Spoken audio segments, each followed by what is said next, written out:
And I'll read Hebrews 11. 24 to 27.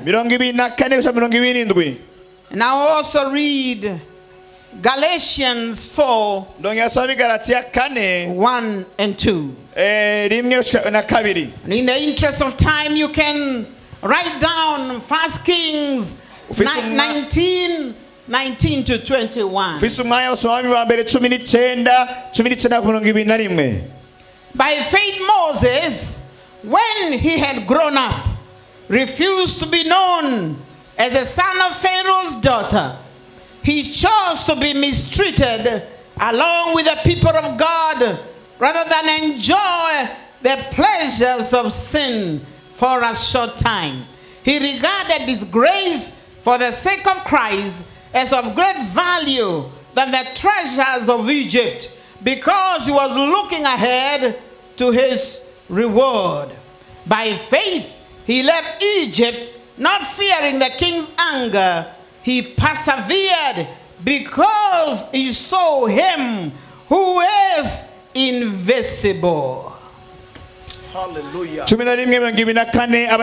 Ukwizera Mose amaze gukura yanka kwitwa umwana w'umukobwa wa Farawo, agahitamwo kugiranwa nabi n'abantu b'Imana abirutisha kumara igihe mu bihimbaro vy'ivyaha, kuko yiyumviriye yuko gucokoranwa na Kristo ari ubutunzi burenga itunga ryo muri Egiputa, kuko yatumbera ingero azogererwa. Ukwizera niko kwatumye ava muri Egiputa, ntiyatinya uburake bw'umwami, kuko yashikamye nkahabona itaboneka. Amen. Hallelujah. Galatians 4, 1 and 2.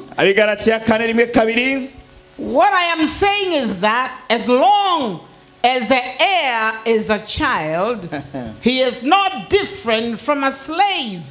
Although he owns the whole estate, he is subject to guardians and trustees until the time set by his father. Abigalatiya 4:2 igitugira abana b'Imana, ariko mvuga yuko samuragwa yakira umwana ataco atandukana ko n'umugurano n'ahari wenye n'ibintu byose, ariko aganzwa n'abamuzigama n'ababwiriza kugeza mu kibariro cyashinzwe na se. Shall we pray? Bega twosenga. Almighty and everlasting Father, we bow in your presence tonight with thanksgiving. We thank you for your presence that is in the house tonight. Thank you for the opportunity you have given to us to hear your word. I pray in the name of Jesus, the preaching of your word, loving Father, that someone will be encouraged in their faith. I pray that someone will be strengthened in their faith. For surely we do not preach for fame. We do not preach for reputation. But we preach that someone will be strengthened in their faith. Someone will be brought closer unto you. Someone who may love you more. That is the purpose of our preaching, O God. I now commit myself unto you, loving Father. I pray that the words of my mouth and the meditation of my heart be acceptable unto you. This is my prayer. For I ask it in Jesus' name. Amen. Amen. For the past 3 years, The world has gone through much hardship. isi yagiye ica mu bihe bigoye cyane byinshi. Many people have experienced hard times. abantu baciye mu bihe bigoye biteye ubwoba byinshi cyane. But I believe that God is still in control. ariko ndizera yuko imana ari ikiganje ibintu byose. I believe regardless of what has been happening in the world at large, ndizera yuko ibyabaye byose byabaye ku bw'intumbero. that God's purpose for our lives cannot be uttered. yuko intumbero y'imana ku buzima bwacu idashobora gusibirwa n'ikintu na kimwe. God's purpose for our lives cannot be thwarted. intumbero y'imana ku buzima bwacu ntishobora gucinyizwa nditabwe kureba na gato. And I want to say to us, we must put our hope in God tugomba gushira ibyizigiro byacu mu mana. and believe that we will receive what God has for us in store. tukizera kandi tukakira iby'imana ifise mu bubiko ku bwacu. I thank God for the 7 years that you have walked with Him. ndashimana ku bw'imyaka ndwi maze mugendana mukorana n'Imana. I thank God for the victory that I see. ndashimana ku bw'intsinzi ndiko ndabona imbere yanje. And from yesterday when we walked into this church, kandi ejo twinjiye muri rushengero we felt quite at home. twiyumvise turi muhira bikwiye cyane. We enjoyed the fellowship. twahimbaje mu buryo We buryoshye have cyane. enjoyed the worship. twaranezerewe amatazirano hano We have hantu. enjoyed interacting with your people. twaranezerewe kuganira n'abantu We banyu. have received love. twakiriye urukundo And we have felt one with you. kandi twahindutse twumva turi umwe I namwe. believe there is something God is doing in the spiritual realm. ndizera ko ari ikintu imana ikirakora mu kirere cy'umuhemo. I never take God's appointment in vain. sinofata akaryo nk'ako imana yaduhujemo nk'ak'ubusabusa. Because when God brings divine appointment kuko igihe imana ihuje abantu mu buryo bw'ikirere cy'umuhemo, and divine connection, iyo randevu no guhura ko mu buryo I bw'umuhemo, believe there is something about it, something is about to do. ndizera ko ari ikintu imana iba igomba gukora muri icyo gihe. And therefore we need to be expectant. rero dukwiye kuba abantu biteze ikintu We need to be gishasha. alert. dukwiye kuba abantu biteguye. And we need to have hope dukwiye no kuba abantu bafite that ibyizigiro whatever God desires to do, yuko ibyo imana igomba gukora byose it shall be done bitegereza gukoreka for His glory and ku for His honor. bw'icyubahiro n'iteka ryayo mana yacu. We should never allow ntukemerere our circumstances yuko ibihe byacu ducamwo cause us to despair. bituma twitakaza ibyizigiro. But we must continue to pursue our dreams. ariko dukwiye kubana twiruka inyuma We y'indoto must zacu continue to pursue our visions. tukaguma turi ku mayereko yacu We tuyashitsa. cannot be satisfied ntiduhazwe na gato for coming 7 years. no kuzana imyaka ndwi gusa This ngaha. is still just the beginning. igihe tukiri mu ntango byonyine, There is still much in store. haracyari byinshi imana ifise mu bigega. There is other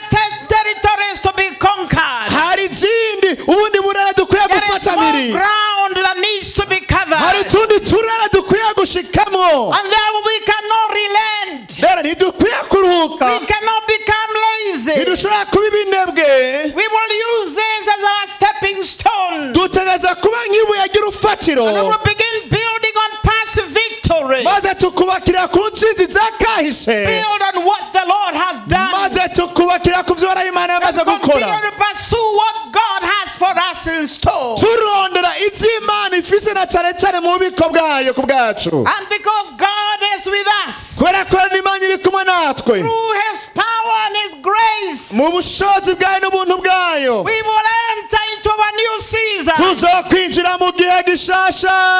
Hallelujah. Haleluya. Blessed be the name of Jesus. izina ry'umwami rihabwa icubahiro. The passage that we have read tonight icyo gisomwa twasomye no mugoro is said by faith. kivuga ngo mu kwise Moses, Mose when he had grown up, igihe yari amaze gukura, refused to be known yanga kwitwa as the son of Pharaoh's daughter. nk'umwana w'umukobwa wa Farawo cyangwa kumenyekana uko. He chose to be mistreated ahitamwo gufatwa ukundi nabi, along with the people of God, kubabazwa hamwe n'abantu b'Imana, rather than to enjoy the pleasure gusumba kunezererwa ibihimbaro of sin for a short time. by'akanya gatoyi, He regarded the disgrace maze yinjira for the sake neck of Christ yemera mu kubabazwa kubw'inyungu ya has a Kristo greater value kuko igihambaye than yabona the treasures of Egypt.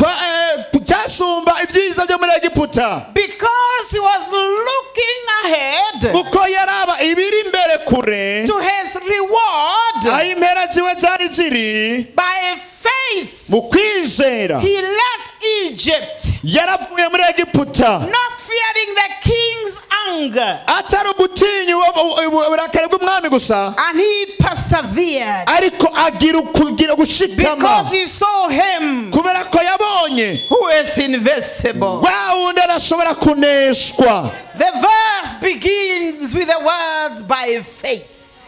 Mose atangura ijambo ritabona ijambo mu kwizera. Friends, there are things in life that only faith can do.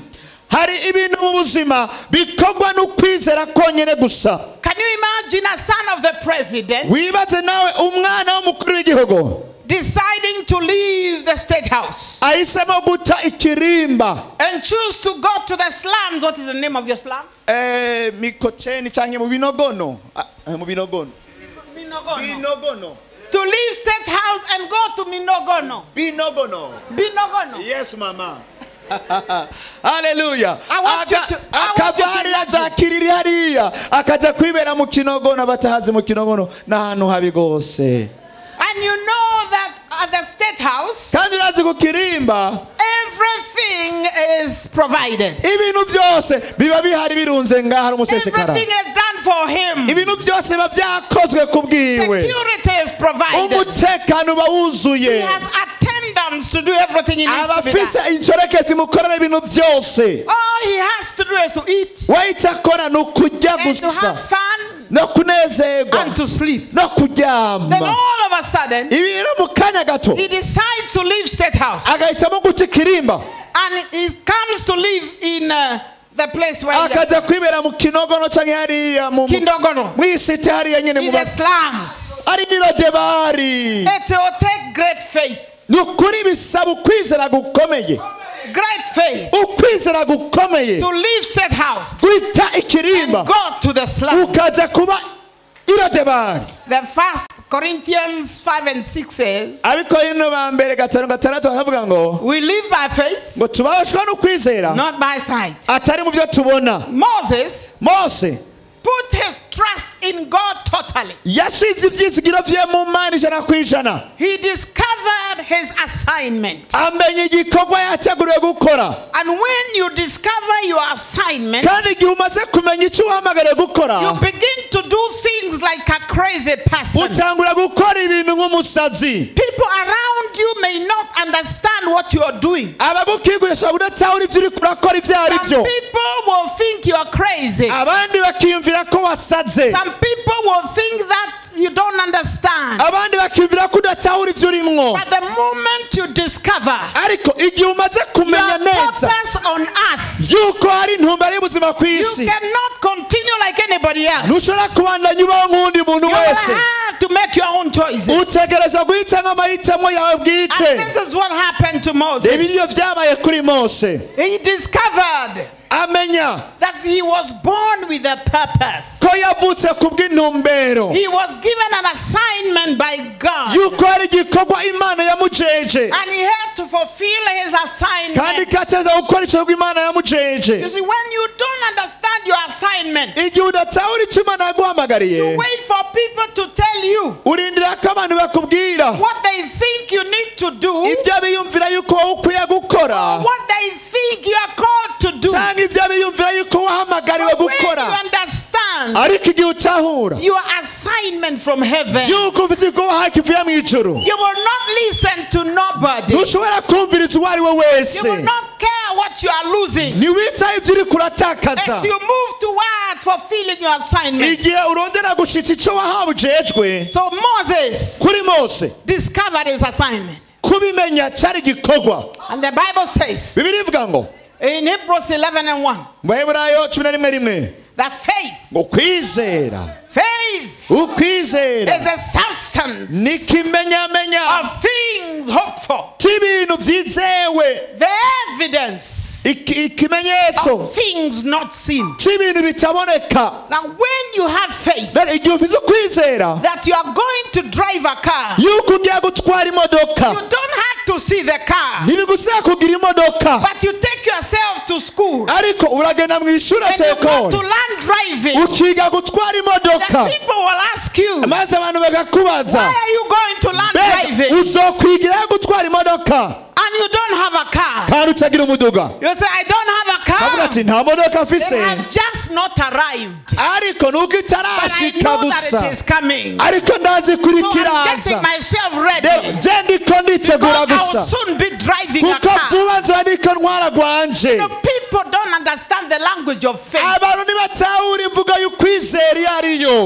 When you speak the language of faith, Igihe uvuga imvugo y'ukwizera, many people don't understand. abantu ntibayitahura Because a carnal mind kuko ubwenge cannot understand spiritual bw'umubiri things. ntibutahura iby'imwemu uko bikora. Spiritual things Ibintu are by'imwemu spiritually discerned. ni byagenewe abanyamwemu gusa. And therefore, carnal mind cannot understand. Ubwenge bw'umubiri ushobora kubitahura aba na gatoyi. Faith, Ukwizera, substance of things hoped for. kwizera ibintu I byizewe. don't know what you're hoping for, my Sinzi ibyo friend. wizeye ibyo ari byo. I am seeing a building. Ndiko ndabona inyubako, I'm seeing a building ndabona inyubako in your own land. mu itongo You're ryawe. going to buy land. Ugiye kugura iparisera You're going yawe, to build a building. uzakubaka inyubako. Church of Jesus Christ. Ishengero rya Yesu It's Kristo not going to be in a rented place. ntizoba uzo I bukose. don't know about you, Sinzi ibyawe, but I believe ariko that ndizera heaven and earth yuko ijuru n'isi belongs to God. ari iby'uhoraho. I believe Ndizera silver and gold ifeza n'inzahabu belongs to God. n'iby'uhoraho. I believe Ndizera God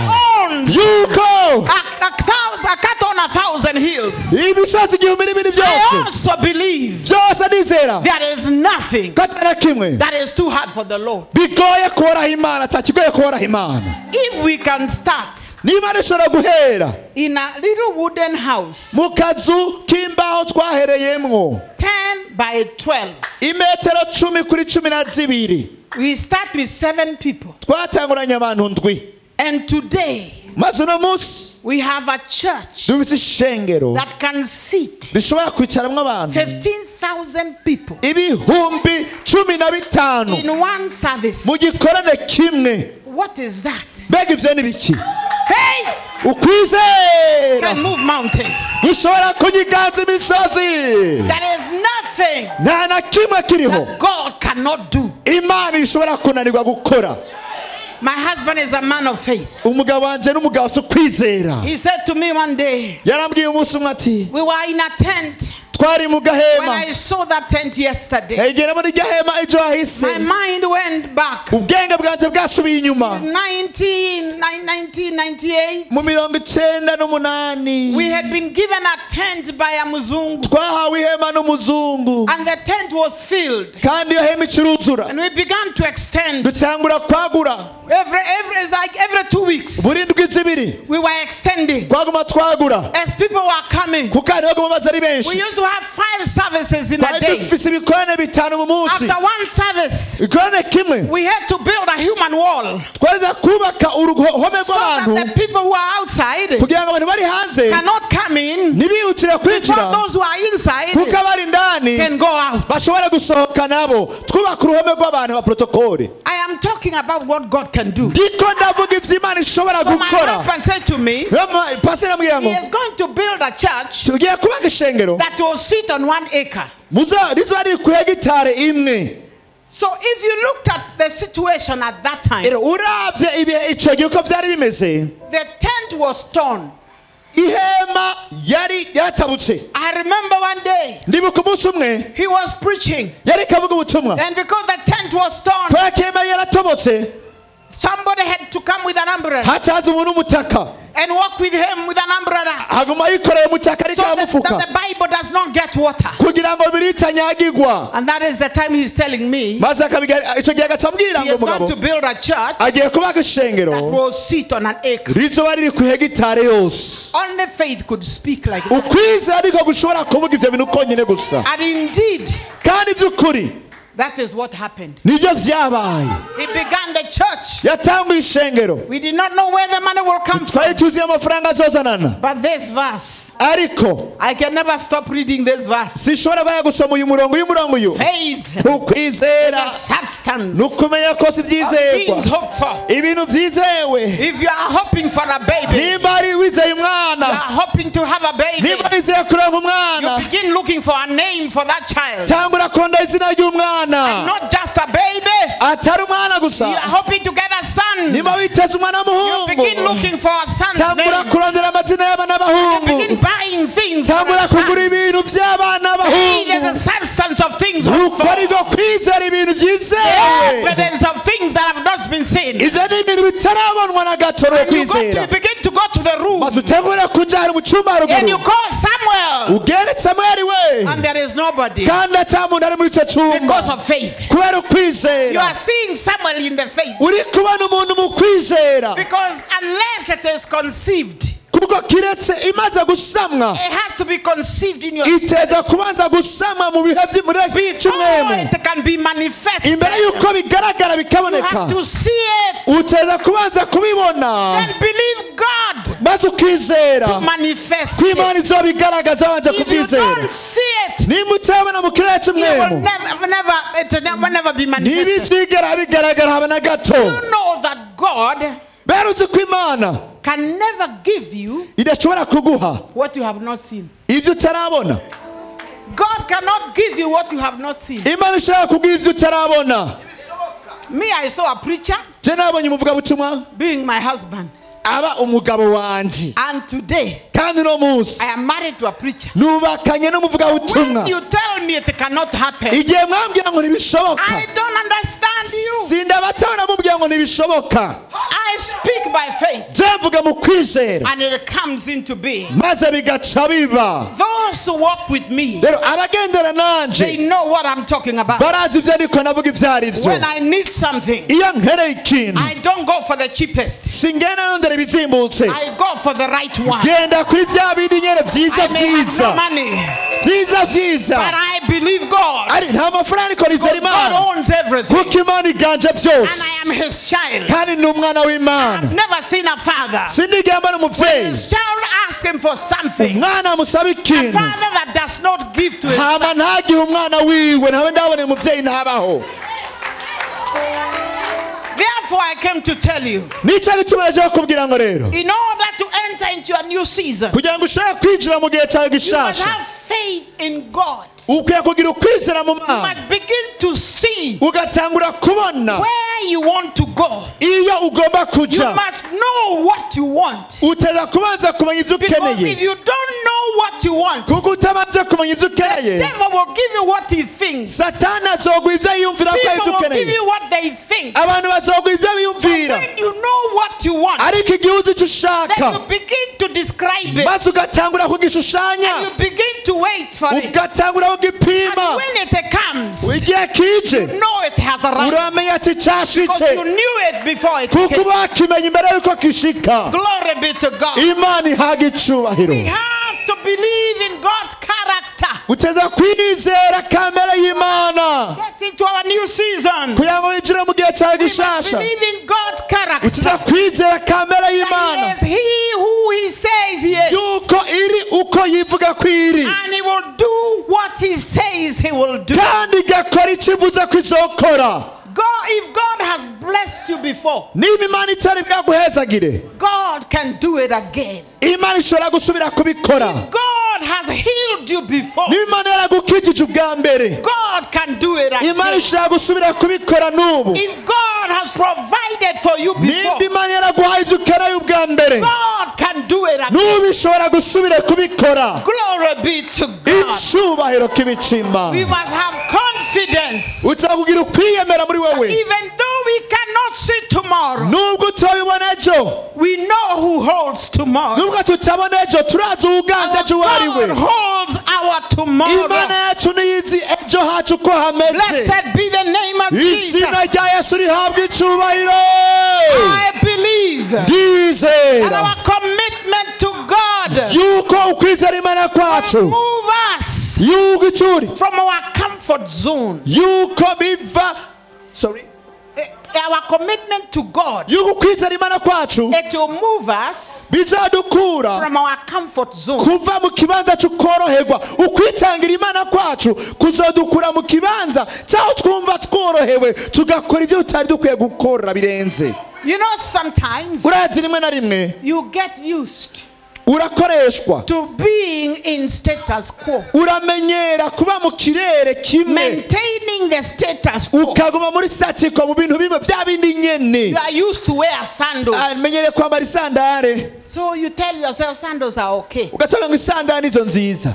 God is not a gate crasher. Imana nta bibato byiza ifise. If you are used to wear sandals Nimba umenye kwambara and isandare you're okay with sandals, ukabugi unezerewe God isandare, will never give you proper shoes. Imana ntizaguha kwaya ikwaya He will never give ingozi. you proper shoes. Imana izoguha ibirato byiza. God is not a gate crasher. Imana ntizaguha ikirato cyiza umenyera isandare.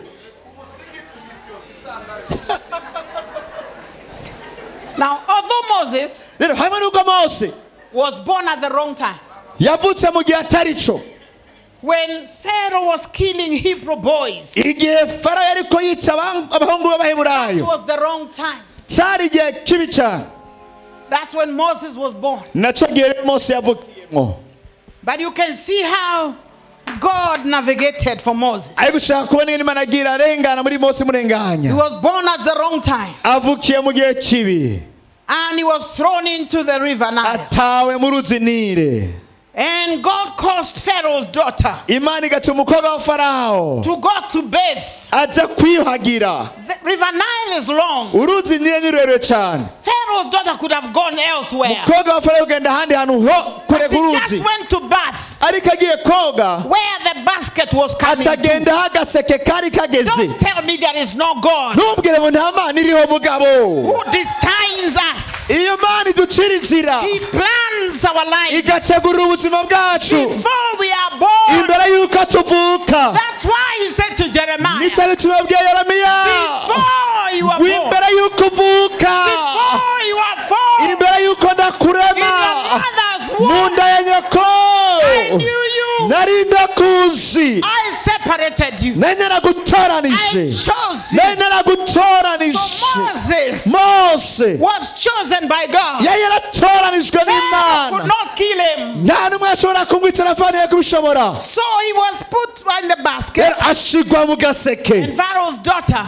maze ubwo Farawo felt very hot. yumva harashushe, And she wanted to go and cool off acagomba kuja kwiha in akayaga the river Nile. ku ruzi Nile. And God directs her feet Bacaye Imana icurongora ibirenge vyiwe until where the basket is. kugeza aho agaseke kari And nyene, she sees maze something. acabona She ikintu. said, what is that? Ati be iki ni giki? She sends one of the girls. Avuga ati abwira abakobwa biwe, And the girl goes and gets the basket. wa mukobwa yawuzanaho And she agaseke says, as a child. abonamo umwana. And Pharaoh's daughter Maze says, ubwo Farawo avuga ngo you be called Moses. tuzomwita Mose, Because God's plan kuko imigambi w'Imana must be fulfilled. utegereza gushitswa. No devil, Atari wa Satani, no demon from hell nta mudayimoni ava ikuzimu can stop the plan of God. ashobora kuzimira umugambi w'Imana. They can do what they want to do. Bashaka gukora ibyo bashaka gukora, No one ariko nta n'umwe can stop God's plan ashobora kuzira umugambi over your w'Imana life. ku buzima bwawe. God has his hand on you. Imana isigaye cyayo kuri wewe, It doesn't matter ntacyo bitwaye. how difficult life will be. ingero ubuzima bushobora kugorana. I wanted to commit suicide. nagombye kwiyahura One day, umunsi umwe, it was too much for me. byari birenze ku buzima I bwanjye. said to myself, ndibwira nti there is no need ntibijye ntacyo for me bimaze to live any longer. kubandanya mbaho. I prepared the chemical ntegura ubumara my father used yakoresha to spray coffee.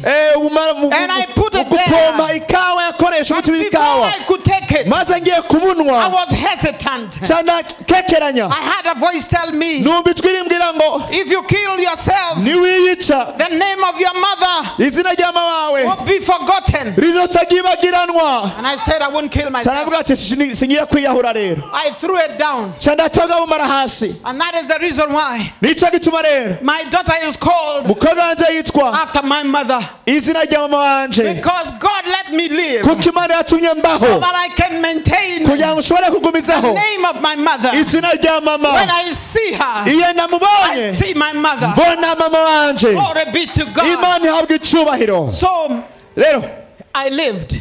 mbana I nyambaho am here because I lived. ndi ngaha kubera ko narusimbye ndabaho. Glory be to God. Imana ihabwe icyubahiro. Hallelujah. Amen. I'm glad I lived. ndagewe kuba Because I couldn't narutsinze have come to Burundi. kuko simba naje mu I Burundi couldn't have come to see you. simba naje ukubona. I am glad I lived ndashima ko to be narusinze in Burundi today. kugira ngo mba ndi mu Burundi uno munsi. Hallelujah. Hallelujah. So then, rero now Pharaoh's daughter mukobwa wa Farao wonders, atanga kwibaza where shall I get a mbega maid? nokurahe umurezi. And Miriam is there. Miriam was watching from far. Miriyamu yari aho yirabira arabira kure. Miriam is watching from far. Miriyamu yari aba ari kure. What is happening mbega hariko abiki to her brother Moses? kuri musaza we Mose. And Miriam says, maze Miriyamu aravuga I ati can get you someone nokuronka ari to umuntu look after Moses. yo kurerera uwo Mose Look after the child. karera umwana wawe. Miriam Miriyamu becomes the maid. atahinduka Miriam's mother nyina Miriyamu becomes Jochebed, atahinduka becomes the house girl. nyina mubyara atahinduka umuyaya wo kumurera. Moses' mother. nyina wa Mose She got Moses' mother. atazana Miriyamu nyina wa Mose. Miriyamu nyina wa Mose Moses' mother is nursing maze nyina wa Mose ari her own karonsa son. yose umwana wiwe. Pharaoh's daughter thinks koga wa Farao this is just a maid. yumvira ati uyu n'umuyaya That gusa was yaje kosa. aya You know the nazanye devil will close people's eyes satani azugara amaso y'abantu and cause your enemies yugara amaso y'abasi bawe to bless you. kugira ngo baguhezagire God will turn things around. kugira ngo ibintu God will bigoranye turn tables byose bihinduke and will bizumuruke. cause your enemies to bless Imana you. izokugara amaso y'abasi baguhezagire. Moses' mother nyina wa was Mose nursing Moses niwe yari karonsa on Mose behalf of Pharaoh's daughter. kandi yibaza mu nzu y'umukobwa wa Farao. My God have mercy. Imana agira imbabazi. And the rest is history. ibisigaye ni Moses kahise. was born as a deliverer. Mose yavutse nk'umucunguzi And from the time Moses' mother became pregnant, kandi kuva nyina wa Mose agisama iyo mbanyi God knew Imana yari izi Moses would deliver the children of ko Israel. Mose azocungura Abisirayeli. So there is no devil rero nta mudayimoni yariho which could have killed Moses. yari gushobora kwica Mose. Pharaoh may have tried, Farao yari yagerageje but he couldn't kill Moses ariko ntiyashoboye kwica Mose because Moses kubera ko Mose was spared by God yari yarazigamwe so that he n'Imana can fulfill kugira ngo ashobore gushitsa God's assignment igikorwa Imana yari yaramuhaye delivering cyo gucungura the children of Israel. Abisirayeli. I want to say to you ngo bakubwira ngo that you are alive today yukuzaga uno because munsi you have an assignment from God. ubuzima wacu Imana kiri muri You wowe could have died of measles. uba warapfuye wishwe n'ubukene. There was no good medicine when you were born. Sorry? There was no good medicine when you were born. You could have died of measles. Okay. Wari kwicwa kubera ko atabuvuzi bwiza bwari warigiye wavuka wari kwicwa n'indwara nyinshi cyane ukiri umwana But God saved your life ariko Imana yasiganye ubuzima bwawe because He has an assignment kubera for ko you. ifise umugambi yikora ku Have you buzima ever bwawe. looked at yourself Rero niwiyo wiraba and wondered ukibaza how you are alive today? ni gute uri buzima uno munsi. When I look at iyo myself, niravye I know there was a plan of God for my life, menya ko hari umugambi w'Imana and ku I never buzima allowed the devil kandi sinzemerera satani to make me look down on myself. gutuma niraba nk'uwo hasi I jewe carry nisuzugure. myself with respect. ndibwira ubwanje n'icyubahiro My cyinshi stepmother navuga ati wanted me to kill myself. mukadata yagombye But ko God had niyahura an assignment for me. ariko Imana yasikoba ku buzima And bwanje. today I know uno munsi ndazi I live to become a ko mother. mbayeho A mother of umubyeyi many thousands. umubyeyi w'ibihumbi byinshi I am called mother by people from many nations. nitwa umubyeyi n'abantu b'ibihugu bitandukanye God has had his hand on me. kuko Imana ifite ikiganza cyayo kuri jewe. People can look down on you. abana bashobora gusuzugura But when you know your assignment, ari igihe uzi igikorwa uhamagare gukora lift your head. urazamura umutwe wawe Even when they want to. ugenda wemye ugororotse. Moses was born at the wrong time, Mose yavutse mu gihe kibi at the wrong place. avukira ahantu habi The devil could not kill him. ariko ntibyashoboye kumwica. Pharaoh did his best. Farao yakoze ibishoboka byose Train Moses. kugira ngo azibire Mose. Now, God knew Imana yarizi Moses would be a leader. ko Mose azomurongozi. So he made Pharaoh Rero ikituma Farao train Moses. agerageza Mose. He had to be born Yateza kuvukira and adopted agatorwa nk'umwana Pharaoh's family. mu muryango wa Farao, That's the only place kuko cyari ikibanza kimwe where he cyonyine could have learned leadership, aho yari kwiga iby'uburongozi so that he could be a leader kugira ngo ashake kuba umurongozi and a deliverer of n'umutabazi the children of Israel. w'Abisirayeli bose. If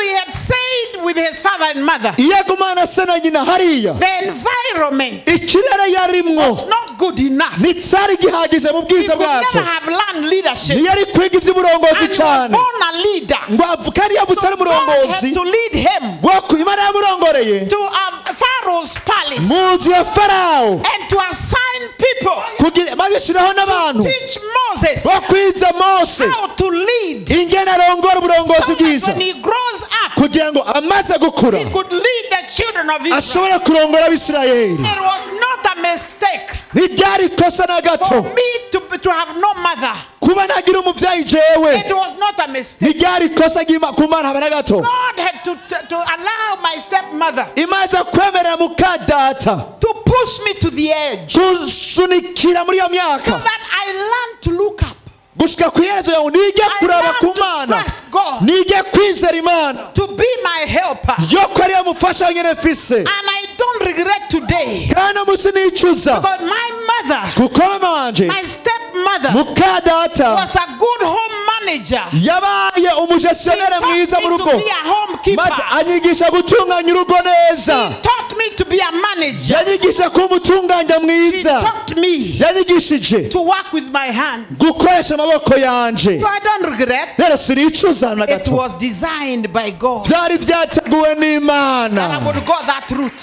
kandi ndashima uyo muzi And naciyemwo because God knew kuko Imana yarizi I will get married to a preacher ko nzubakana umuvugabutumwa who would be so busy azofatirwa cyane preaching the gospel, so avuga ubutumwa bwiza that I can remain behind kugira ngo nshobore guma inyuma and yiwe take care of God's business, maze nitware ibikorwa take by'Imana, care of God's people, nitwarike abantu take b'Imana, care of his children. nitwarike abana biwe. Even today, Ndetse gushika n'uyu munsi I still work with my hands. ndacyakoresha amaboko yanje. I am a farmer. Jewe ndi umurimyi. As I told my father, Nk'uko yabwiye data ni I will work with my hands. nzokoresha amaboko I yanje. still do the same N'ubu today. ndacyabikora n'uyu munsi. It is not a mistake. Si kosa Where you were born, aho wavukiye, it's not a mistake. si kosa The fact that you never went to school, kuba utagiye mu ishuri. praise God for who you are. Shima Imana ku cyo God uri. can still use you. Imana izogukoresha uko Me, I nyene. didn't finish high school. Sinahejeje amashuri yisumbuye basha. I didn't finish high school. Sinahejeje amashuri yisumbuye. Nobody could pay school fees for me. Ntawashobora kundira minerivare yarahari. But with that little education, Ariko natwara ishure I duke. have gone to many countries of the Nagiye mu world bihugu byinshi byo mu isi. preaching this gospel. Vuga buno butumwa Well, bwiza. the Bible says, Bibiri ivuga ngo and this gospel ubutumwa of bwiza the kingdom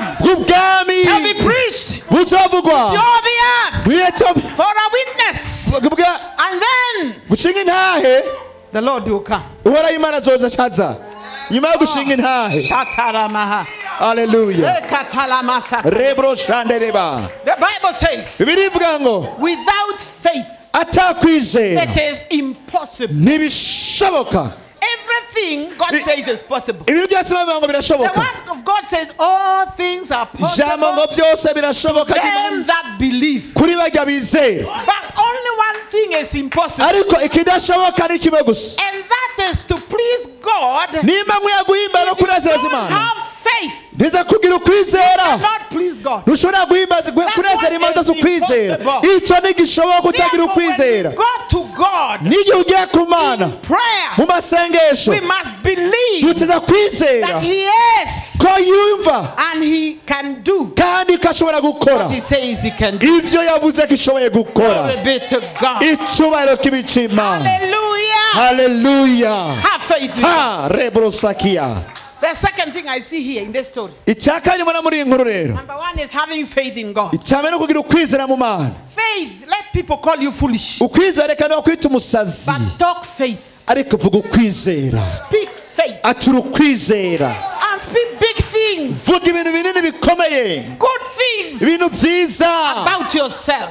kuri wewe. Never look down on yourself. Ntukisuzugure ngo Every day wikenge. when you wake up in the morning, N'igihe ubyutse mu I gitondo, was feeling so bad. ah, I did not have a mirror. kubera ko utangira I did not ikirore, have a mirror in my room. nkere ugira ikirore mu Because I cyumba like iwanje, to have a mirror.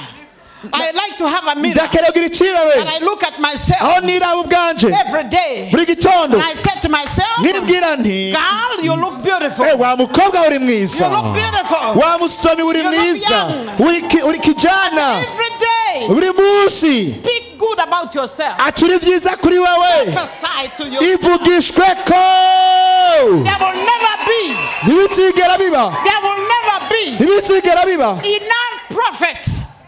Enough prophets. ntihazigera bavugishwa benshi Prophesy. bavugishwa kuri wowe, Every one of you. kuri wese, kuri mwebwe. There are no enough prophets. Ntibazigira ba benshi And you badukwira are twese. your own prophet. Rero urafise umuvugishwa, your own prophet. ni wowe muvugishwa wawe Every day. buri munsi. When you wake up in the morning, Uvyutse mu gitondo, prophesy to yourself. vugishwa kuri wowe, Prophesy. vugishwa, I will not fail. I sinzonanirwa, will succeed. I nzoronanirwa, will make it. nzobishikako, I am good. ndi mwiza, I will be victorious. nzomunesha, I will become rich. nzotunga, Be wealthy. nzoba umutunzi mwiza. To God. Haleluya, Imana ihabwe icyubahiro. Ai, hey, praise Sokia. The second thing I see, Icya kabiri mbona, the Bible says, birivuga ngo when he had grown up, amaze gukura, when he had grown up, amaze gukura. the problem we have, Ingorane dufise, we have so many babies dufise inzoya nyinshi cyane in the church of Jesus Christ. mu ishengero rya Kristo. We have too many children, Dufise babies, abana benshi inzoya, infants inzoya that do not know what belongs to them. zitazi uburenganzira bwazo. Paul told the Galatians, Pawulo abwira abigalatiya, as long as an heir igihe cyose amuragwa is a child, akiri umwana, still be a guardian ateza kuba ari munsi y'uburongozi cyangwa arezwe until they grow up. kugeza amaze gukura. So Moses, Rero Mose when he had grown up, amaze gukura, when he became paya mature, amaze kuba umuntu akuze, I am tired of babies. niko nabwira inzoya ziri ngaho, Babies in the church inzoya ziri mu who shengero have been saved zimaze zakijijwe 10 years, imyaka myinshi, 20 years, imyaka and 20 they cannot witness to anybody. badashaka gushingira umuntu They cannot intahe, bring anybody to badashaka Christ. kuzana umuntu kuri Kristo. All they know how to do is Icyo bazi gukora to say, I got ni saved ukuvuga ngo narakijijwe in 2000. mu bihumbi bibiri usabusa hariya. You need to grow up. Ukwiriye gukura. When you have a cold, Igihe ufise umuhamagaro, you should stop calling the pastor. igihe ufise urwaye inkorora, nukwiye guhamagara pastori The ko ari pastor inkorora. needs to be dealing with big things. Pastori akwiye guha intambara zikomeye pani inkorora Looking yawe, for land arondera iparisere to build the house of aho God. yubaka ingoro y'Imana, Not to pray for you because you have a stomach ache. atari ukwegera gusengera aho ufise isomero If you kirakurya. would grow up Niba warakuze and your stomach aches, isomero ikaba iri you kirakurya, lay your hands upon your stomach. ushika iganza ku nda yawe, Say your word says, ukavuga ati ijambo rivuga ngo turabika ibiganza ku and the barwayi, sick shall recover. abarwayi bazokira, You speak healing to yourself ukatura ugukira kuri wowe ubwawe, with God. maze ukabandanya n'Imana When yawe. Moses had grown up, Kuko Mose amaze gukira, amaze gukura, there are things only grown up people can do. hari ibintu amaze gukura bonyine aribo bashobora kubikora. You can never move by faith Ntushobora kugendera mu kwizera if you are still a spiritual infant. igihe ukiri uruyoya muri mu bya mwemu. I love what Paul says to the Corinthians. Ndakora ibyo Pawulo yabwiye abikoroni In 1 Korinto, Corinthians 13 and 11, abikoroni ba mbere 13:11. Paul says to them, Pawulo arababwira ngo when I was a child, ngo nkiri umwana muto like a child, niyumvira I Rwanda, reasoned like a niyumvira child. Rwanda, But when I became a man, ariko maze gukura, when I became a man, maze gukura I put away navuye childish mu things. by'ubwana. Just because you have a headache, ariko umeneka umutwe gusa You don't go to church. wacu usiba gusenga. Oh, I can't go to church. Sinoja gusenga, I have a headache. ndamenetse umutwe. You are still a child. Uracyari umwana. You should lay your hands on your head Ukwiye kurambika kw'ibiganza ku mutwe and tell the devil, ukabwira Satani, get behind me. ndi inyuma, I am going to the house of God. ngiye mu ngoro y'Imana. And get yourself ready and go to the Ugaca wisengera ukitegura ukajya gusenga Imana yawe. Blessed be the name of Jesus. Imana izina rya Yesu icyubahiro cyane. God cannot use children. Imana ishaka gukoresha abana. God is looking for grown-ups. Imana irondera abakristo bakuze. Can he find grown-ups here? Mbega yoronka bakuze ngaha? Yo baronka. When he draws his searchlight upon you, Hamwe ije kuraba. and he find a grown-up, Mbega yosanga ari abakuze bari or is ngaha? he only seeing babies? Cyangwa yobona inzoya gusa. When you hear somebody has talked about you, Mbega iyo uvye baravuganye nawe. I will never go back to that church. Wasizosura mu rushengero baramvuga. You are still a child. Uracyari You umwana. are still a child. Uracyari akayoya. As long as you are in the world, Igihe cyose ukiri mu isi. if backbiting would kill somebody, Yaba kuvugwa byari kwica umuntu. unasema kweli? Sorry. If backbiting would kill. Back what? Backbiting. Aha. Yaba gukomogwa mu mugongo byo kwisha umuntu. Gukomogwa mu mugongo. I would have died many years ago Mba narapfuye kera. because I am blamed for things I don't know. Kuko baranyagiriza ibintu dajewe ntazi. The pastors backbite me. Abapastori bakankomora mugongo. The leaders backbite me. Abarongozi bakankomora The mugongo. members backbite me. Abanyarushengero bakankomora I have mugongo. died a long time ago. Mba narapfuye kera. But do you know, my friend, Ariko murazi the bagenzi, reason they talk about you igituma bakuvuga is because you are ahead of them. ni kubera kuri kure cyane hejuru yabo. Because you are ahead of them. Uri kure cyane warabasize And they see where you are going. kandi bari kurabona iri kuraja. If you are going nowhere, Niyo muri iyo utagira iyo uja they have no reason to nta talk about mpamvu yo kukuvugayo bihari. you. Because you are not a threat to Kubera ko anyone. rero wateye As ubwoba long as you are moving igihe cyose uri kuratera imbere the right direction, mu nzira yo you are growing, uri kurakura. your numbers are increasing, Abakristo bariko you are baragwira, driving a good car, utwara imodoka you are nziza, dressing your well smartly, wambaye neza, they will talk about you because bazokuvuga. they are behind you. Bari nyuma yawe, warabasize. Glory be to God. Imana ihabwa icubahiro. When you hear somebody, pastor, Igihe wumvise umuntu when you hear somebody talk about you, ukumva ariko arakuvuga, say, thank God I am moving forward. shima Imana ati ndiko ndatera imbere, Thank God I am moving forward. shima Imana ndiko ndavansa. Hallelujah. Glory to God. Kandala babuhu. Rebro dezagia Rekatalamaha. mashatara baba. Oh God. Hebrews 5, Abaheburayo 5 verse 13 to 14 says, murongo wa 13-15, anyone who lives on milk, gumvuye ubeshejweho nanje wese, being still an infant, sorry, being still a child.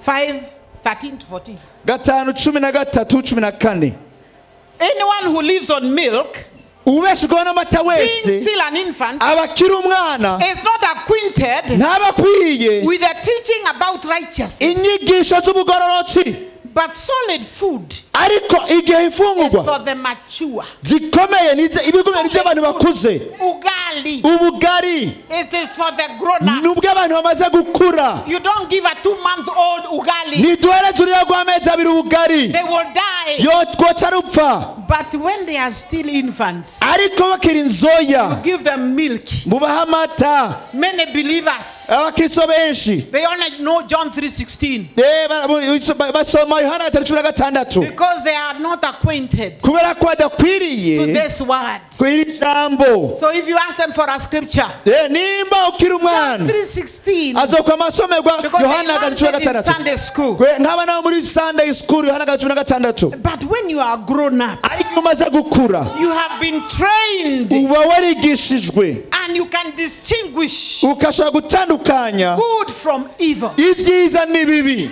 When you see even a pastor Igihe umaze n'umupastori and you hear they are drinking beer. In Kenya, I don't know about ukumva here. ko baranywa inzoga sinzi muri Kenya ngaha n'abapastori banywa inzoga bahari In Kenya, muri Kenya abapastori banywa inzoga cyane young pastors like you who are smart abapastori bakiri bato nkamwe musa neza and who are musukuye being blessed by God, mwahezagiwe wanashaka they are ending up drinking beer wana ugasanga banywa inzoga and hari having babies out there. bakagena ibintu byabo iyo banywa inzoga hiyo According to me, kuri jewe they are still babies. baracyari inzoya They are still infants. baracyari inzoya Because the Bible tells me kuko birivuga ngo the blessings of the Lord, imigisha y'Imana they make rich. iratungisha They add no sorrow. kandi nta mibabaro yongerako They add no sorrow.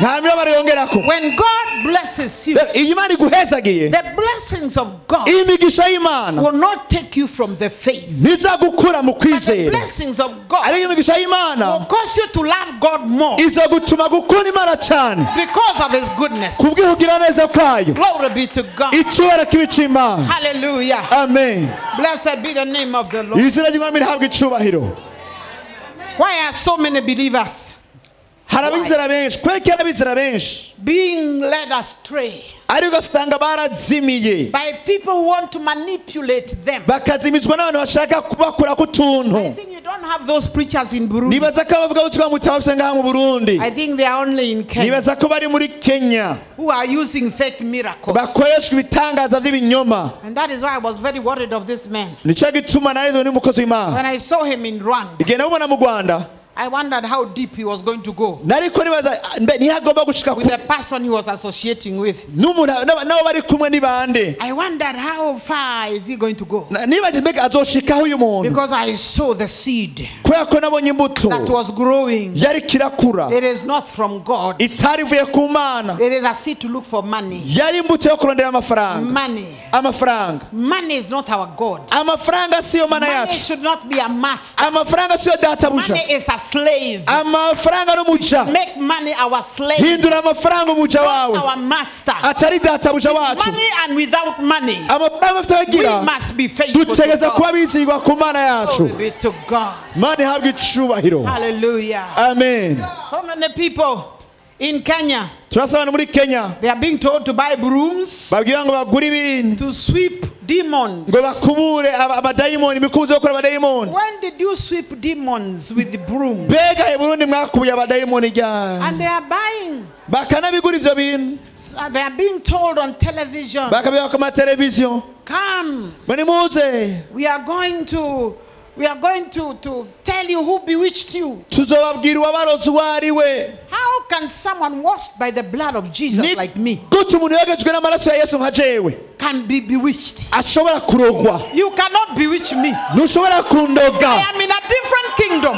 byandi ikindi kintu I am in a different ndi kingdom. mu bundi bwami butandukanye I am unbewitchable. ndi umuntu adashobora kurogwa ntushobora kundoga I am covered ndatwikiriwe under the blood of Jesus. n'amaraso ya Yesu I am no longer sinkiri under the curse of the law. munsi y'umuvumo The blood w'ibyagezwe of Jesus amaraso ya Yesu redeemed me from yarancunguye the curse of the law. ankura ku muvumo You w'ibyagezwe cannot bewitch me. ntushobora kundoga So, and they are paying money bagatanga amafaranga to go and be told who bewitched them. kugira ngo baze kubwirwa uwabarozi uwo ari I we have told people in my church, nabwiye abantu mu rushengero rwanje when you go to collect demons out there, nimwaza kuyora abadayimoni hariya hanze remember I am now old.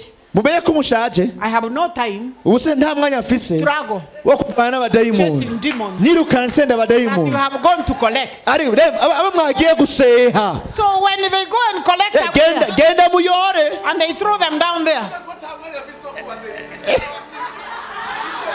when they go and collect demons out igihe there, muza kuyora abadayimoni hariya nta mwanya mfise wo and they kubaderika come and they throw them there, bakaza bakaryama ngaha me, I continue doing my business jembana yamvuga ubutumwa bwanje because the devil is a liar. kuko satani He wants me to umunyabinyoma waste my good time abagomba gutakaza umwanya instead wanje of preaching the aho kuvuga gospel ubutumwa bwiza to deliver people. bubohora abantu bari He wants me hariya to waste time. igomba ko ntakaza He's someone who umwanya is throwing their umuntu legs, ariko aratera who amaguru has collected demons in the yagiye temple, kuyora ibidayimoni hiyo so that I don't save them. kugira ngo nacungure ngo ngize abandi bari ngaho bakeneye I ijambo don't have that time. uyo mwanya ntawo mfise I don't have that time. uwo mwanya ntawo mfise You must stay under the teaching of God's word. uteza kuguma munsi y'inyigisho y'ijambo ry'Imana. If you stay under the teaching of God's word Niwaguma mu nyigisho z'ijambo ry'Imana and you love God, maze ugakunda Imana, your pastor pastori wanyu has everything azoba afise vyose, that you need arafise byose mukeneye to grow in God. kugira ngo mukure mu Mana. You don't need to be a member of many churches. Nimukwiye kuba abakristo b'amashengero menshi. Stay right here. Guma aha. God will bless you right here. Imana izobahezagirira God ngaha.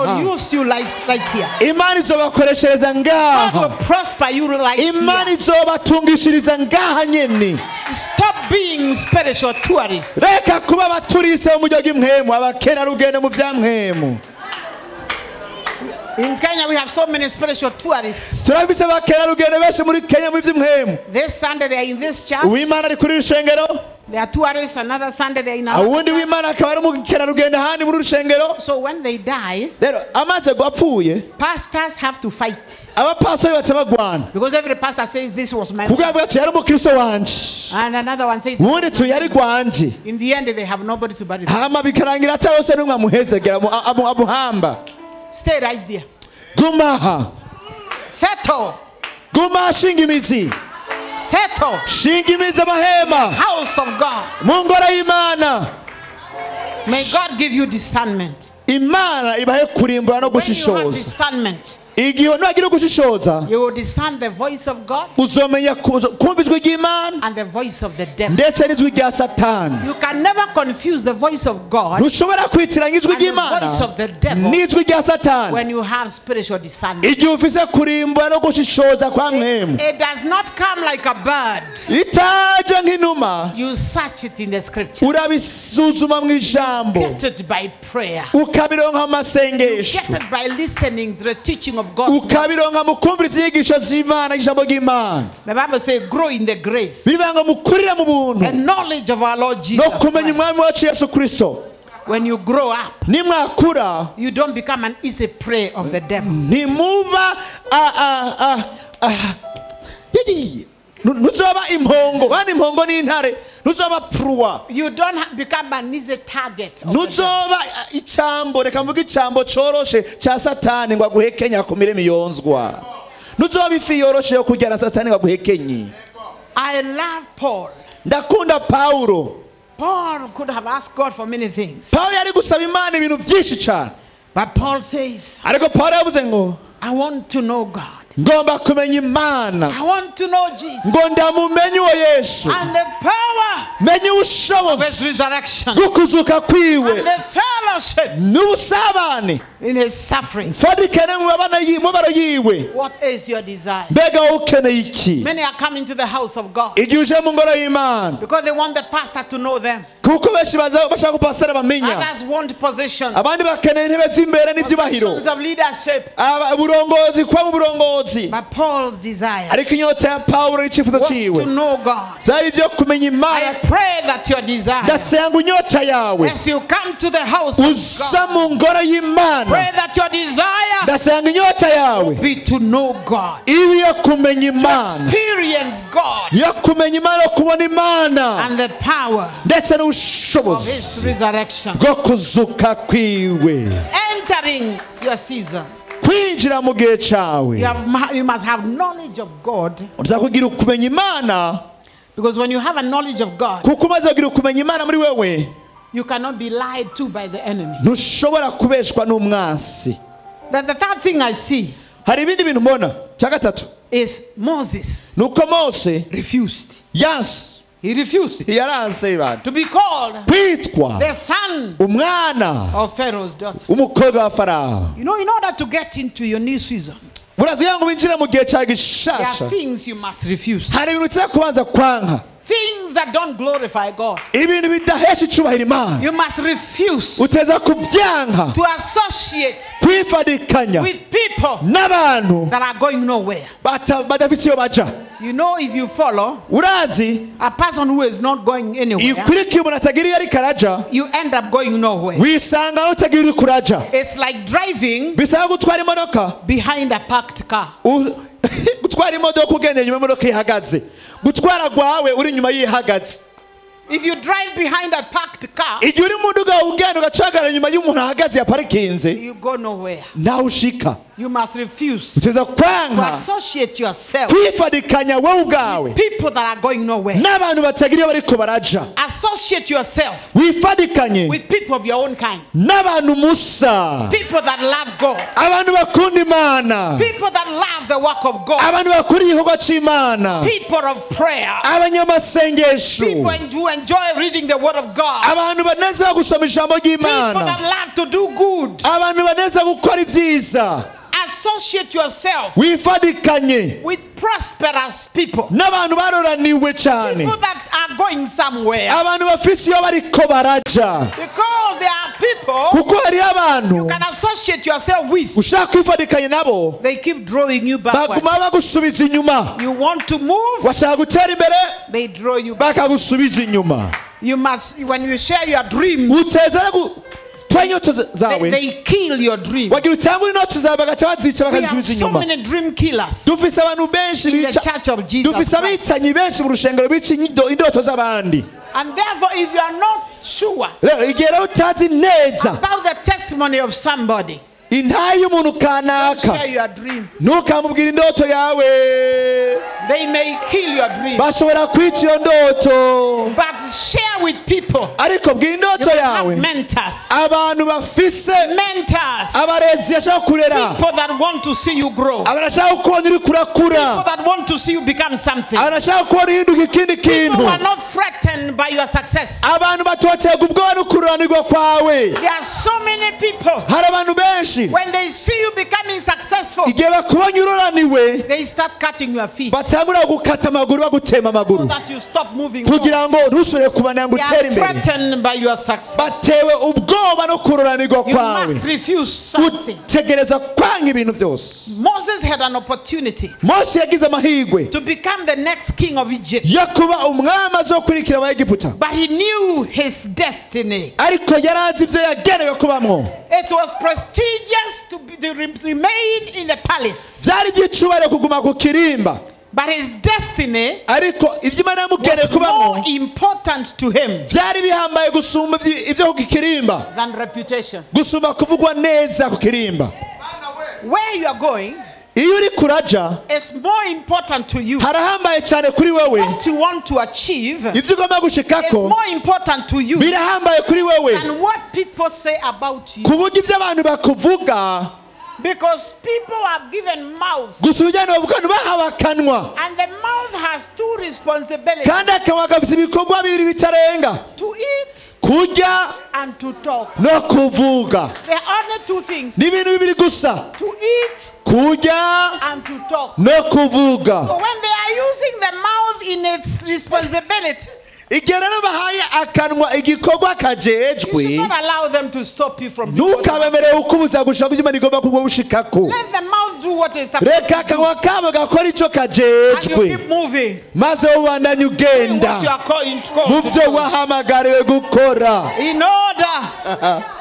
In order kugira ngo to get into your season, ushike mu gihe you cyawe must separate yourself. utegereza kwitandukanya ubwawe, Separate yourself from some things. ukitandukanya n'ibintu bimwe bimwe, Some things and some people. ibintu bimwe n'abantu bamwe bamwe. When Abraham igihe Aburahamu wanted to sacrifice to God, yagomba gutangira ikimazi Imana, and he went to the mountain where God told him, maze ajya ku musozi Imana yamubwiye kujako, and he reached the place of the sacrifice. agera aho gutangira ikimazi, He said to the servants, maze abwira wa mugorano wiwe, remain here with the donkeys, guma ngaho n'indogoba, while me and my son mu gihe jewe n'umuhungu wanje go over yonder tugiye hariya to sacrifice to our gutangira God. ikimazi uhoraho Imana. Donkeys ndogoba don't go to the place of sacrifice. ntimujye aho batangira ikimazi, There are places hari ikibanza you don't go with donkeys. You udashobora kugeramo indogoba, leave donkeys behind. indogoba udisiga inyuma, You leave servants behind. ugasiga abagurano inyuma, People who don't know where they belong. abantu batazi iyo bakwiye You kuja leave them behind. basiga inyuma, Because when it comes to the things of God, kuko igihe hageze mu bintu by'Imana it is between you and God. hariho guhitamo hagati yawe n'Imana gusa. Even Abraham ndetse na Aburahamu bwiwe never told Sarah, ntiyigeze abwira Sara umugore I wiwe am taking Isaac ati ndatwaye Isaka go and sacrifice him. ngiye kumutangira ikimazi There would Imana. have been a war in the hari house. kuba intambara y'isi yose mu Because nzu, Sarah ariko Sara was nearly 100 at the time. kuko Sara yamaze kugira imyaka 100 icyo gihe, Because Isaac was bigger. kuko Isaka yari karakura, Because I can hear Isaac kuko shaka kubona Isaka telling the father, abwira se I can see the wood. ndabona inkwi, I see you have a knife. ndabona ufite n'inkota, I see the stones. ndabona amabuye, But where is the sacrifice? mbega ikimazi cyo kiri hehe? He was a big boy. yari umuhungu akuze. So Rero if Moses would have told, Abraham would have told Sarah, iyo Aburahamu abwira Sara, Sarah would have said, no man, Sara we ati mugabo I just got this boy at 90. uyu mwana bose ku myaka 90, Look at my chest. It is manzu flat. raba igituza canje harashashe. What do you think I will do?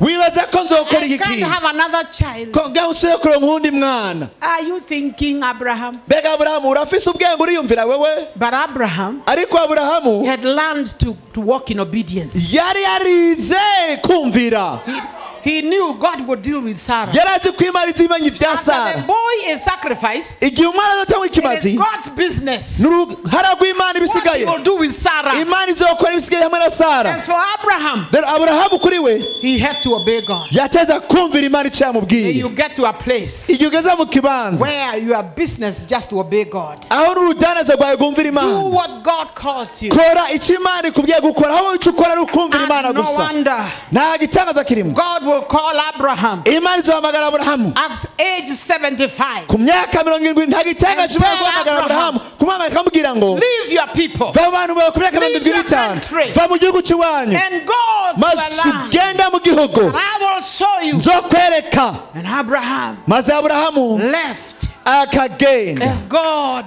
nk'uko Imana told him. yamubwiye. And no wonder nta gitangaza kirimo. God calls Abraham, ku Imana ihamagara Aburahamu my friend. ti mukunzi wanje. If you want to be a friend of God, ugaba ko umukunzi w'Imana you must be obedient to God. utegereza kumvira Imana. Everything God tells you to icyo Imana ikubwiye gukora cyose do it. gikore. So you must separate yourself uteza kwitandukanya ubwawe from things and from people. n'ibintu n'abantu. Some of the friends that you have, mbaye mu bagenzi and you ufise call them friends, ukitaho are n'abagenzi, the ones that are hindering you niyo bariko barakubuza gutera into imbere your new season. no kwinjira mu gihe cyawe gishasha. Glory be to God. Mana ihabwe icubahiro. Another thing I see, ikindi kintu mbona, I see Moses. mbona Mose He chose. yahisemwo, He made a choice yagize amahitamo in this life. muri ubu If you buzima. are going to become anything, nimba ugomba kuba ikintu or to have anything, cyangwa kugira icyo ugize mu or to buzima, accomplish anything valuable, cyangwa gushika ku kintu cy'agaciro, anything worthwhile, ikintu cyose you cyiza, must make some choices. utegereza kugira amahitamo kanaka.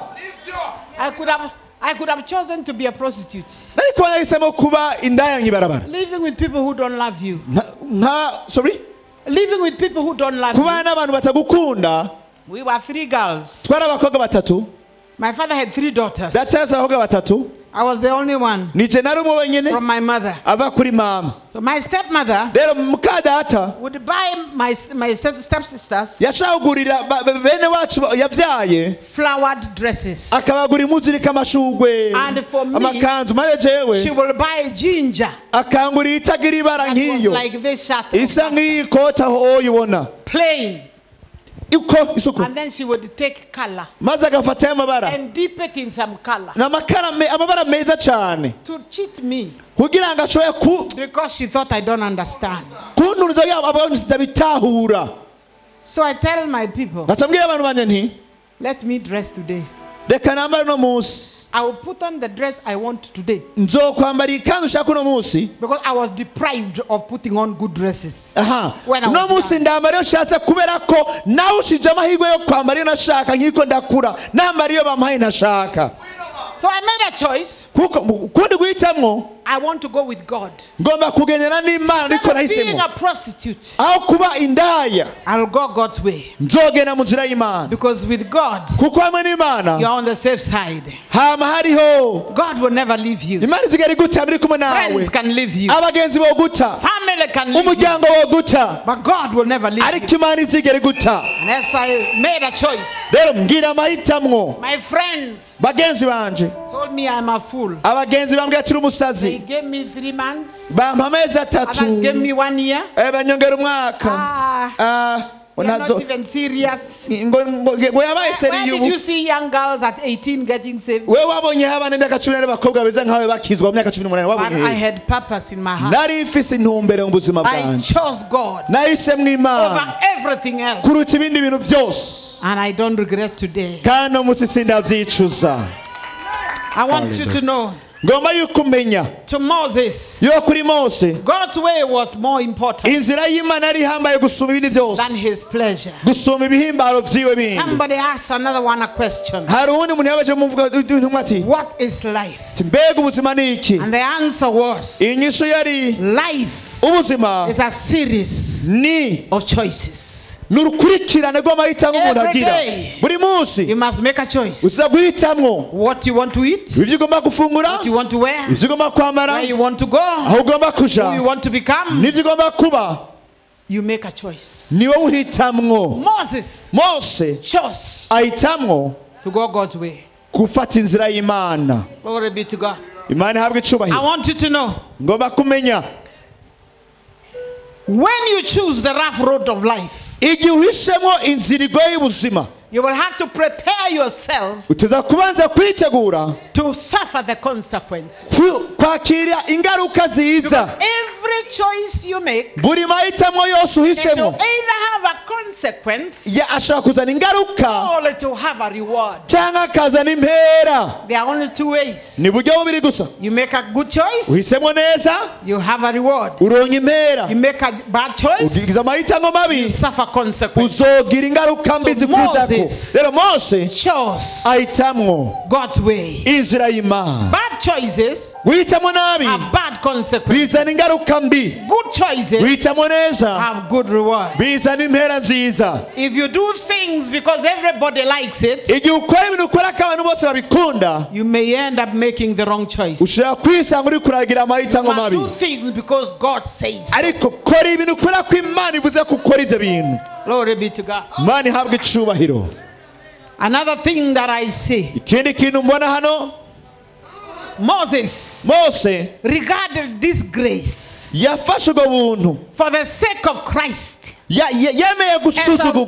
greater value ku bw'ineza ya Kristo ifite than agaciro the karenze treasures of Egypt. gusumba ibyiza byo muri Egiputa He knew yarazi that with his choice, ko mu guhitamo kwiwe there'll be battles, hazoba intambara there'll be problems, hazoza ingorane there'll be challenges. hazoba ibibazo But he also knew ariko kandi that yarazi with every challenge, yuko muri ibyo bibazo God nyene would be with him. Imana izoba hamwe nawe The choices that you make amahitamo ufata uno munsi for good, ku bw'ineza ariko yes, they will have challenges. yego hazoba hari ibibazo But I can assure you ariko no today, kwemeza uno munsi yuko God Imana will give you the strength izoguha inkomezi to face every challenge zo guhangana n'ikibazo that cyose comes with the choice that you make. kizanywe n'amahitamo wahisemwo I wish to let you know nagomba kumenyesha yuko that not everybody si abantu bose will celebrate you bazokunezererwa or compliment you cyangwa bazogukomera for everything amashyi you do. mu byo ukora byose A lot of people want to be complimented. benshi bagomba gukomerwa amashyi n'abantu When you choose to do the right thing, igihe uhisemo gukora ibintu byiza there are still people who will not like you. hazokoma hari abantu badakunda ibyo ukora You will face difficulties. uzohura n'ingorane intambara When my husband left the church under my care, igihe umugabo yansigirije ngo ndarirongore after such a short time, 2 years, haheze nk'imyaka ibiri one of the pastors umwe mu bapasitori that we had raised, twari twarareze we preached to him. twabwiye ubutumwa bwiza He got saved. arakizwa We raised him. turamurera He became a leader. aba umurongozi We raised him. turamurera He became an evangelist. aba umuvugabutumwa And we'll continue to raise him. tubanaye tumurera And we made him a pastor. tumugira umupastori. We had been with him for 30 long years. twari tumaze imyaka miremire ishaka kuri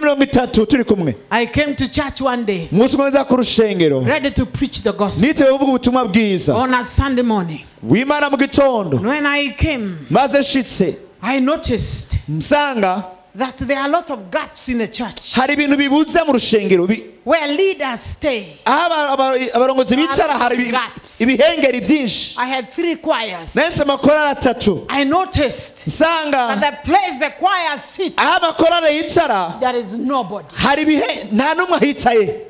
So I inquired, ndaceceka what is happening? ndabaza ati mbega byagenze gutaha. Nobody had ever told me nta n'umwe yigeze ambwira that there was a plan to split the church. yuko hari umugambi wo gucamo ishengero kabiri. And somebody told me, maze umuntu arambwira ngo Pastor so and so ti paseri uyu have taken Yes, started another church. yatanguje irindi shengero. Pastor, in one day paseri umunsi umwe he went with 2,000 members yatwaye abakirisi 2,000 on one Sunday. w'Imana umwe. I came to church najya ku rushengero and 2,000 members, maze abakirisi 2,000 3 choirs n'amakorari 3 were not there. siho bari bari.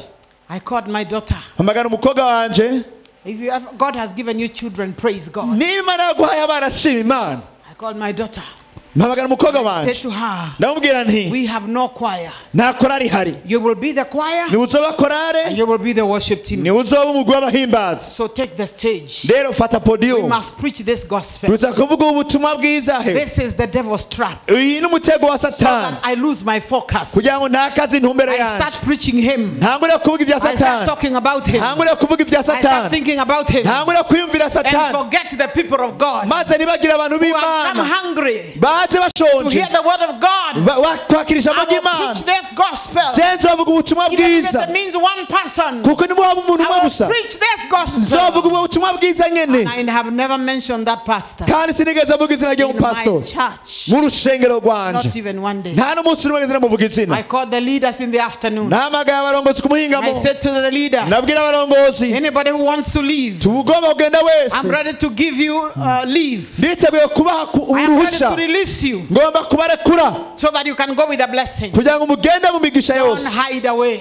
ntimunyegere. And they did not raise their hands. I ntawadugije said, because you didn't raise your ukuboko. ko hand, mutadugije ibiganza. I believe you want to stay with me. ndizera ko mugumana nanje. I don't want to hear from them. sinkeneye kumva inkuru I z'abari. don't want things from here to there. kandi sinkeneye ko ibintu biva ngaho bija We iwabo. are called to preach the gospel. twamagariwe kuvuga ubutumwa Let bwiza. me tell you. kandi ubwiye ngo Don't worry when people leave your church. ntugire ubwoba ntave mu rushengero. Let it not worry you. ntibigutera Because ubwoba. what I realized, ibyo nasanze ni God uko was actually sweeping Imana irakubura the church for me. inkumurira ishengero. Because my offering kuko amashikamo did yanjye not go down. ntiyamagabanutse. My offering remained the same. amashikamo yagumye arajya So nyine. in other words, God ubundi buryo Imana was taking the chaff yari irakuraho from ibicafu the church mu so rushengero that I can remain kugira ngo ngumane people aba n'abantu who are willing biteze to take care of the biteguye gospel. kwitwarika ubutumwa bwiza. And I said, cyanavuga God nti reminded me of the word. Imana inyibutsa irya jambo. Jesus said, Yesu yavuze I will build my church nzokubaka ishengero and the ryanjye gates of kandi hell imirimo yo kuzimu shall not prevail against it. ntazoribomora. I said, well, ndavuga ati okay, God, it is your church. Imana iri ishengero ryawe I will let you build it. nzokureka kuryubake. And today, kandi uno you munsi come to church, ujya mu you will rushengero not know ntuzigere whether umenya anybody left. ko hari abahavuye. We are rejoicing in the Lord. turanezerwa mu mwami And we are doing things for God. kandi dukora iby'Imana. We buy cars for pastors right now. atamivumo tuvuye kwa pastori. Right now, we are buying a car for one pastor. ubu rero tuko turagurira imodoka umupastori umwe. And I don't tell everybody. kandi sitabwira abantu I bose, just tell the leaders. mbwira abarongozi I gusa. want us by the end of September ngomba ko mugucera mu mpera to buy a new car for so and so. tugurira imodoka nshasha ujya n'aka n'aka. And my job is done. nkomeje akazi When I go back, nsubiye inyuma I am going to shop for the car. ngenda ngura iyo modoka Because God gave me leaders kuko Imana yampaye that abarongozi believes in me, banyizera that are with me. kandi bari kumwe I nanje. don't want people who are with me si Imana yo kumwe nanje when I am there. igenda ihajya And when I'm not there, maze ntahari they are tearing me apart. bagaca bantabagura nk'ibipande Let them pande go. nibagende Bid them bye-bye. basezeretse Tell them n'agasaga bye-bye. babwire ati Don't n'agasaga even lack sleep because of them. ntunagire n'uruhagarara kubera abo bantu nk'abo Let God clean the church mu for you. buritiro Don't let yourself lose sleep. ntukabure itiro kubera abantu nk'abo. One thing, I like this one. ndakunda iki rero The last one. iki cyanyuma Oh, Moses. mose He was looking ahead. yari karaba imbere He was looking ahead. yaraba imbere yiwe Why did he leave? kubera iki He yavuyeyo was looking ahead. we yaraba ikiri imbere yiwe Why did he make a choice? kubera iki yahisemo He was looking ahead we yaraba ibiri imbere to the reward. kuri ya mpera He never lost sight ntiyigeze akura amaso yiwe of the reward kuri ya mpera that God will give to him imana yari yaramuteguriye after walking in obedience. amaze kugendera mu He never kumvira lost sight ntiyigeze akura of the amaso big picture. kuri ya foto nini The devil satani will do things azakora ibintu so that you lose sight kugira ngo ukure amaso of where you are going. ku byo uri kurajya ko I iri came to kurajya challenge you, my dear friends. nagomba gutendege mwene data Never lose sight ntugakure amaso of the big picture. ku gicapo One kinini thing that I see, nta na kimwe mbona the Bible says he persevered. bibiri ngo yarihanganye Oh God, he persevered. mana yanjye Why yarihanganye did he persevere? kubera iki yihanganye Because he saw him kubera ko yabonye wa who is wundi invisible. umwe atabonwa He could not see him by his with his naked ntiyashobora eyes. kumubona n'amaso y'umubiri He saw him by faith. ariko yabonye mu I pray kwizera that you will persevere. ndasenga nawe ugire I ukwihangana pray that you will ndasenga persevere. uze kwihangane All the trials that you face, imibabaro yose ucamo all the hardship that you meet, ibigoye byose uhura nabyo because you can see him kubera ko ushobora who kumubona is invisible. kuba udatabonwa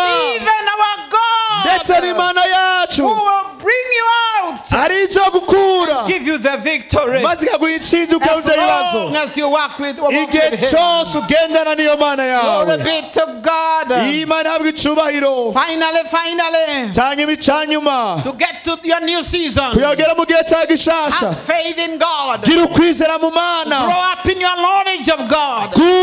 kura mu kumenya imana Separate yourself from distraction. itandukanye n'ibigusamaza Make the right choices. hitamwo neza Learn to persevere. wige kwihangana And always have hope kandi buri gihe waba ufite ibyizigiro that tomorrow will be better than today. yuko ejo hazoba heza gusumba uno munsi And put your eyes maze ugumize amaso yawe on the invisible God. kuri bya mana itabonwa Invisible God bya mana itabonwa n'amaso y'umubiri can never let you down. idashobora Who kureka can never leave you. idashaka kugusiga wenyine When I face trials, igihe nciye mu bigeragezo I go back to my room nsubira mu cyumba and I kneel down ngafukama and I look at this invisible God. maze nkaraba ya mana itabonwa n'amaso y'umubiri I talk to this invisible God. nkavugana n'iyo mana itabonwa n'amaso You y'umubiri can talk to him in the morning. nkavugana nayo mu gitondo You can talk to him in the nshobora noontime. kuvugana nayo umwanya wari You wose can talk to him at night. nshobora kuvugana nayo no mu ijoro Even when the load is heavy, ndetse n'igihe umutwaro uremereye cyane it can never be too heavy beyond your limit. ntushobora kuba uremereye ibirenze wo kwihanganira Because God will lighten the load for you. kubera ko imana izoza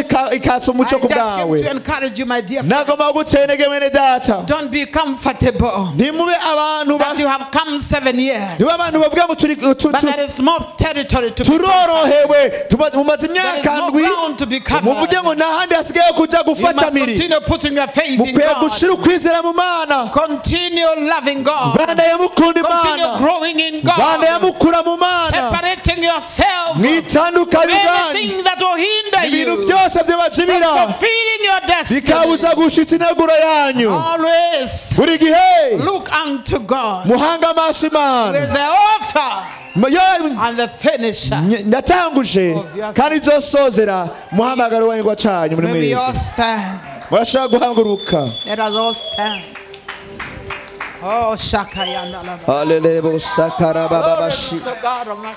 ratabarabashi Oh, Rekatala Mahayanda libro Lava. shakare bosaria Father, data I preached your word navuze ijambo ryawe to your people ku bantu bawe as you laid it upon my heart. nk'uko warize ku mutima wanje.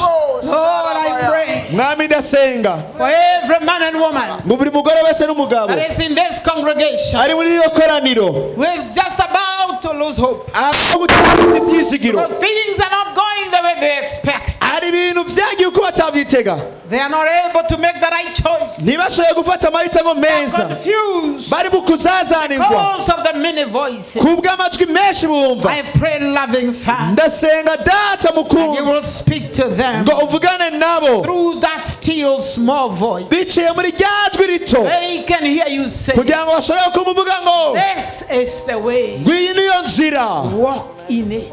ugendere muri iyo nzira. I pray, loving Father, ndagusenga data mwiza from this day forward, uhereye kuri uno munsi that you will bless this church. guhezagire ishengero, You'll multiply this church. ugwizire ishengero, You'll prosper this church. utungishe ishengero, And as your servant, oh God, maze umukozi wawe Mana I pray muhezagire that ndasenga you give me the joy mu munezero to come back to Burundi, wo kugaruka mu Burundi, to see the land wo kubona kino gihugu, that you have given to your church. igihugu wahaye itongo, kubona itongo wahaye ishengero ryawe, kubona inyubako, Altar igicaniro be raised for you baza kubakira muri iryo by tongo, these chosen ones kuko aba bari batoranijwe that you have nawe, raised in this abo congregation. wahagurukije muri iri shengero. I speak a blessing. ndatura umugisha, I speak multiplication. ndatura umugwiza, I speak provision ndatura ibikere byose upon biboneka this church. muri iri shengero. The grace ubuntu that is upon Bishop Kitonga. buri kuri Archbishop Kitonga, The grace that I carry. ubuntu nanjye nikoreye, I pray for that grace ndasenga ngo ubwo buntu multiplied bugwire in this house. muri iyi ngoro In the name of Jesus. izina rya Yesu. The grace for increase. ubuntu bukomeze The kugwira, grace for prosperity. ubuntu bwo The gutunganirwa, grace for multiplication. ubuntu bw'umugwiza, I release it now. ndaburekuye ubu In the none name of mu Jesus. izina rya Yesu. Every man of God that is here today, abarakazi Imana bari ngaha pray in bose, the name of Jesus, that ndasenga mu izina rya Yesu they are being here tonight ngo baraje uyu will mugoroba, never be the same again. ukuza kwabo ntibazoguma uko bari Their bari, ministries uko will baje never be the same amagambo again. yabo ntazosuguma uko yari. Bless them. bahezagire, Bless their families. hezagire imiryango yabo, Bless their children. hezagire abana babo, Bless their ministry. hezagire amabango yabo. That is why you sent me. nicyo gituma wanungutse ngaha. Thank you, loving Father, urakoze data mwiza for using me kubwo kunkoresha to deliver your word. ngo mbohore abantu I bawe, exalt ntanga you. ijambo ryawe I ndaguhamagaye, honor you. ndakubashe In Jesus' mighty mu name. izina ry'ububasha rya Yesu. Everybody say amen. buri wese avuga uti amen, Amen. amen, amen.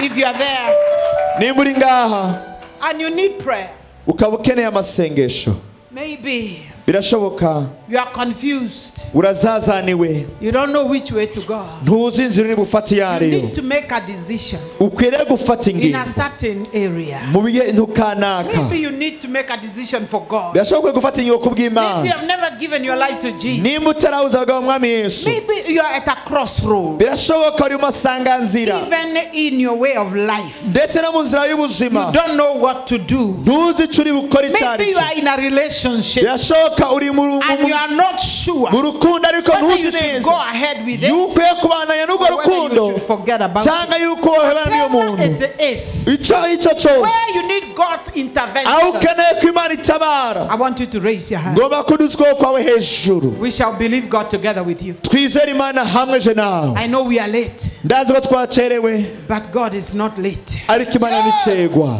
Our Father and our God, data kandi Imana yacu, I pray for your sons and daughters ndasengera abana b'abahungu n'abakobwa that are raising their hands to you, God. badugije ibiganza imbere yawe Mana, You know them by their names, oh God. ubazi amazina uhoraho Mana, You know their challenges. urazi ibibazo bahura You nabyo, know their trouble. urazi imibabaro bahura You nayo, know the desires of their heart. urazi ibyifuzo byabo. I pray in the name of Jesus ndasenga mu izina rya that you Yesu meet each one of them yuko uhura n'umwe wese at muri the bo, point of their need, maze uhura n'imitwaro that bafise, their joy kugira ngo umunezero wabo may be full. ukwire unengesere. Father, data May you bless them. de May kubahezagire your peace be their portion. amahoro yabo I umugabane pray that I wabo will hear testimonies ndasanga ngo twumve intahe tuvuye muri of bo what you have done. by'ibyo bakorera And glory kandi icyubahiro and honor n'icyubahiro come back to you. n'ubwiza bizoba Thank you, ibyawe Father, urakoze data what you have done. ku byo wakoze In Jesus' name. mu izina rya yesu And everybody say,